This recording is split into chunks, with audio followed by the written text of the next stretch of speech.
Hey everyone, welcome to the Lynchburg Arms YouTube channel. Today we're coming to you to talk about one of the most misunderstood rifles on the market, the AK-47 family. It's a platform that has a lot of negative press. You know, people come in all the time and complain that these things are minute of barn accurate, and the only thing going for them is that they're pretty much unstoppable in all the weather conditions, and that's the only reason why they're still in service. A weapon that was designed back in the 1940s, still being used in battlefields all over the world today. It's got to be good for something. So join me, Brent and Liam, as we try to dispel some AK myths and show you what these rifles are really capable of.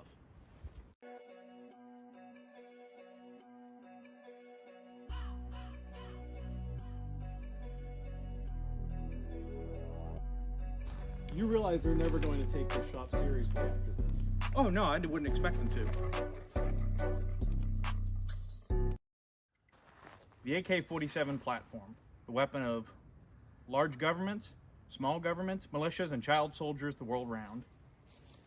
This weapon was developed in 1947 by Mikhail Kalashnikov, a Soviet World War II veteran, who found that the Soviet Army needed a better, more effective rifle, bridging the gap between submachine guns and long rifles themselves. And he came up with this rifle. The original rifles were milled receivers. This, however, is a stamped variant. The milled variants were much larger, more expensive to produce, and less accurate. However, once they started making them in their millions, they wanted a cheaper alternative. Thus, the AKM was born. This rifle is stamped sheet metal with milled rear and frontward trunnions, pressed and pinned barrel, fires 7.62x39 ammunition. From a box magazine, you can get them as low as 5 rounds and as high as 100 rounds. As I struggle to put this magazine in. That's okay, we'll take it out in post. God, I hope so. No, we won't. They're not as configurable as an AR-15, however, there are many variants to them, such as this one that has a side folding stock, aftermarket of course. This Hungarian FEG, which has a from the factory side folder. This one is a 16-inch barrel, where the original ones were 10.5-inch barrels, as we are complying with our local regulations. These were made for mechanized crews, so they were given a 20-round box magazine, front grip to make them easier to shoot in their smaller configuration, and a folding stock. This AK-47 variant is more reminiscent of the original one with wood furniture. It would have had a wood hand grip as well, however, polymer is easier and cheaper to manufacture these days. Very similar. Some come with side-mounted accessory rails. And then there were the Yugoslavians, who just had to be different because their leader, Tito, was a thorn in Stalin's side from the beginning. Different style of furniture, different types of grips, grenade launching sights on most of their variants because they expected their troops to be using rifle grenades far more. They had bulge trunnions that were much thicker than the original trunnions, much like the RPK. They were a different rivet pattern as well. And they also had several variants that were underfolders for mechanized troops. And they kind of overbuilt this rifle far more because they expected them to be in service for longer and for their troops to use them far more. But thankfully that World War never came, and the only war that came to them was their own.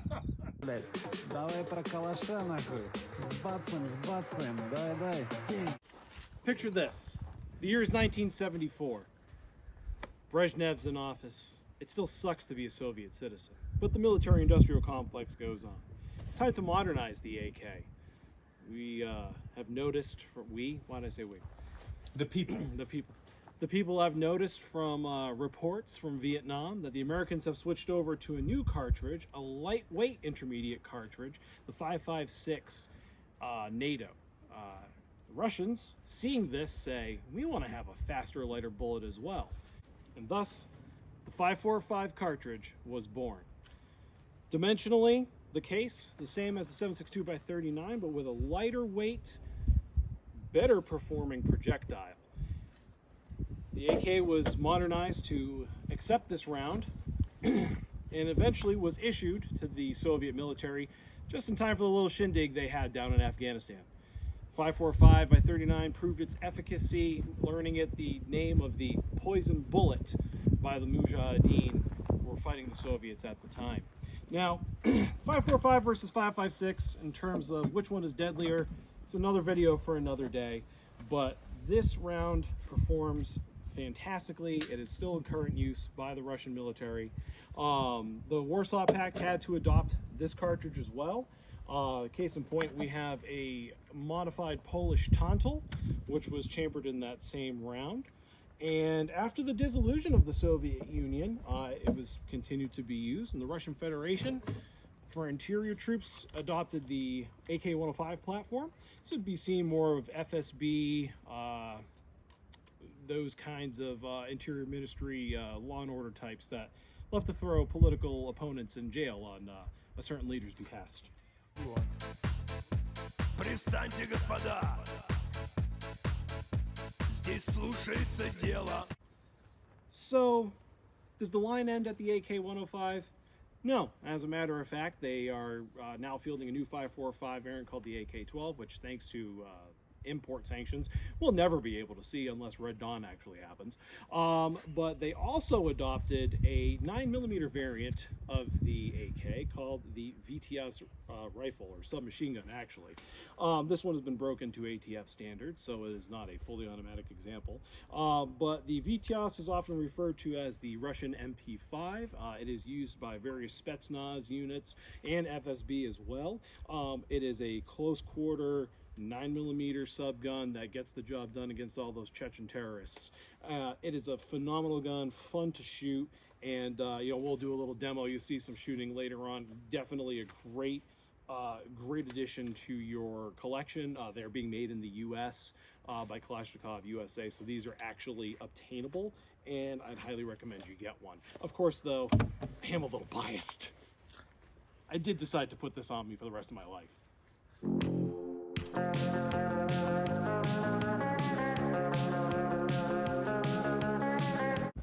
Now, I know what you're thinking. Why do you have a Dragonov here?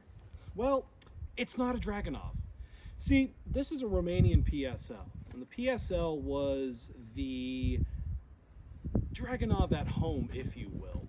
When the Russians adopted the Dragonov, they only shared the technical data packages to a couple of countries. Hungary was one of them, the Russian Federation itself, and that was really pretty much it. Some items got exported to China. They were able to make a homemade Dragonov version, but Romania, Yugoslavia, and a few other countries never got it. So they had to come up with their own homegrown version of a designated marksman's rifle, and they all pretty much coalesced around the same design, which was an oversized AK. The Yugos had a version that fired 7.62 by 54R, as well as 308, and 8mm Mauser, which, go figure.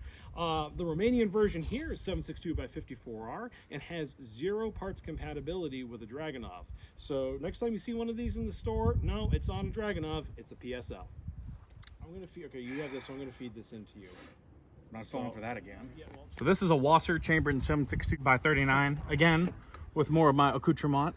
These are made in Romania, so it's got a dong foregrip on it, which is what they canonically call it. This one was messed with by its previous owner, but it serves its purpose. Dong. Alrighty, let's see what we can do with this.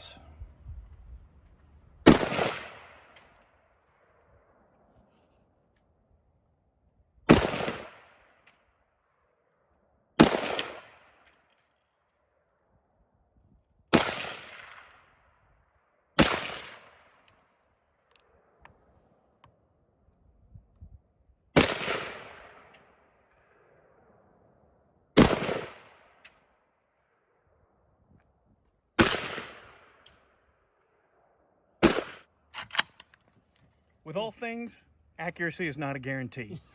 These are great weapons, however, the shooters are fallible. all right, so let's see what we can get out of the short boy AK-105. Another PSA offering. Oh, that's fantastic.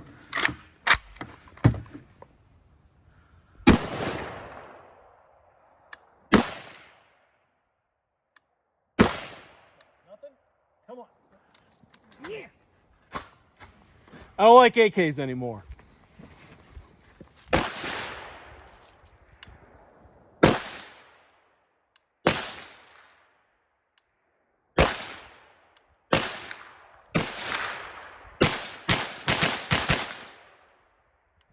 So this is a PSA K74 with a few of my own little pieces of accoutrement on it. We're gonna see if we can't hit this popper down here.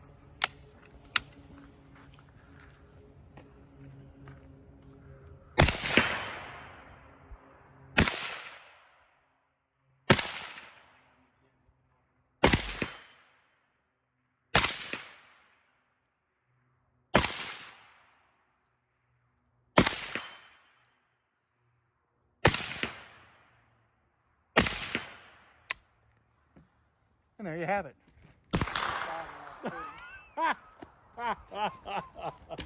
Is it supposed to fall? All right.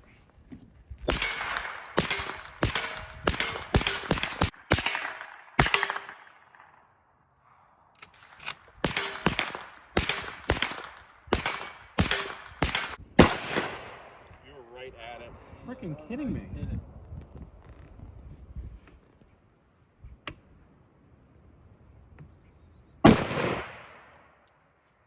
I think it's windage at this point. Right or left? Because if it's windage, I mean, I should be hitting it, no? This is a lot harder to hit than I thought it would be. So what did we learn today? Learn that we need to practice some. And get bigger targets. But maybe there's actually a little bit of truth to all this. Maybe these things actually are just spray and pray, set the sights to 11 and hope for the best kinds of things. Well, it worked for the ZANU. Well, I mean, you know, that's a very deep fried reference that only about 3 people are going to get.